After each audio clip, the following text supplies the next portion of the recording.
Apa hukumnya bagi seorang istri yang menolak ajakan suami untuk berhubungan badan? Untuk para istri, ketahuilah bahwasanya salah satu kewajiban utamamu itu adalah melayani suami di atas ranjang. Kenapa? Yang pertama itu adalah kewajibannya istri. Yang kedua adalah karena memang makud atau daripada objek nikah itu adalah lil istimta, yaitu kehalalan untuk bersenang-senang atau kehalalan untuk berhubungan badan. Makanya ketika suami mengajak berhubungan badan itu nggak boleh ditolak.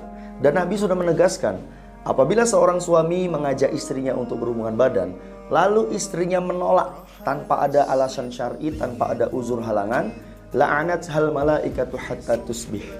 Maka malaikat itu akan melaknatnya sampai subuh. Nah makanya hati-hati, akan dilaknat oleh malaikat sampai subuh, sampai suaminya ridho padanya, sampai istrinya mau untuk melayaninya. Dan Rasulullah juga mengatakan, apabila seorang istri ini hendak melaksanakan puasa sunnah, maka istri ini harus izin pada suaminya. Kenapa harus izin? Supaya suaminya tahu bahwasanya istrinya hari ini sedang berpuasa dan suaminya ini tidak mengajak istrinya untuk berhubungan badan. Seandainya seorang istri melaksanakan puasa sunnah, lalu suaminya mengajaknya untuk berhubungan badan di siang hari, mana yang harus didahulukan? Apakah istri tetap mempertahankan puasanya atau melayani suaminya? Jawabannya melayani suaminya. Karena melayani suami itu wajib, sedangkan puasa yang ia lakukan puasa sunnah. Maka tinggalkan puasa sunnahnya, layani suamimu. Nah begitulah besarnya kewajiban istri dalam masalah ranjang ini. Tidak boleh dilalaikan.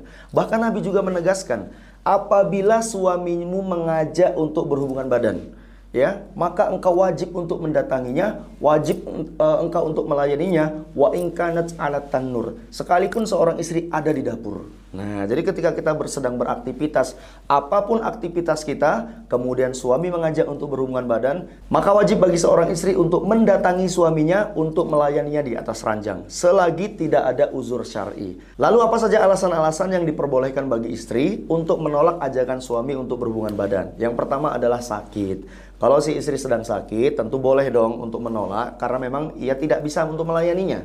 Yang kedua adalah ketika istri dalam keadaan lelah yang sangat luar biasa. Dan di sini juga dibutuhkan pengertian daripada suami. Ketika kita melihat istri kita ini sangat lelah, barangkali di rumah ini ada acara ya, satu hari istri kita lelah, sibuk sana sini, jangan kita paksakan untuk mengajak ia berhubungan badan. Ya, dia juga punya hak untuk istirahat. Jadi di sini suami juga harus ada pengertian. Suami jangan terlalu menuntut dilaknat malaikat, tidak juga dianjurkan seperti itu. Kita juga harus mengerti keadaan istri kita. Yang ketiga adalah ketika istri kita sedang melaksanakan puasa di bulan Ramadan. Nah, ketika siang hari di bulan Ramadan, itu nggak boleh berhubungan badan, haram hukumnya. Maka istri boleh menolak. Nah, seperti itu. Yang keempat, ketika istri sedang haid ataupun nifas. Jadi kalau sedang haid, istri boleh menolak ajakan istri untuk berhubungan badan. Nah, tetapi seorang istri boleh tetap melayaninya selagi tidak terjadi dukhul atau penetrasi. Jadi untuk seorang istri, selagi tidak ada uzur atau halangan yang syar'i, kita nggak boleh menolak ajakan suami. Contohnya, istri beralasan mengantuk, atau istri beralasan nggak mood, istri beralasan sedang sibuk nonton film Korea, atau sibuk memasak. Nah ini bukan alasan-alasan yang syar'i. Selagi alasannya nggak syar'i, seorang istri nggak boleh menolak ajakan suami dan hukumnya berdosa. Maka kesimpulannya adalah melayani suami di atas ranjang hukumnya wajib. Apabila kita menolaknya tanpa ada alasan syar'i, maka konsekuensinya adalah kita dilaknat oleh malaikat sampai subuh, sampai suami kita ridho. Hadza wallahu a'lam.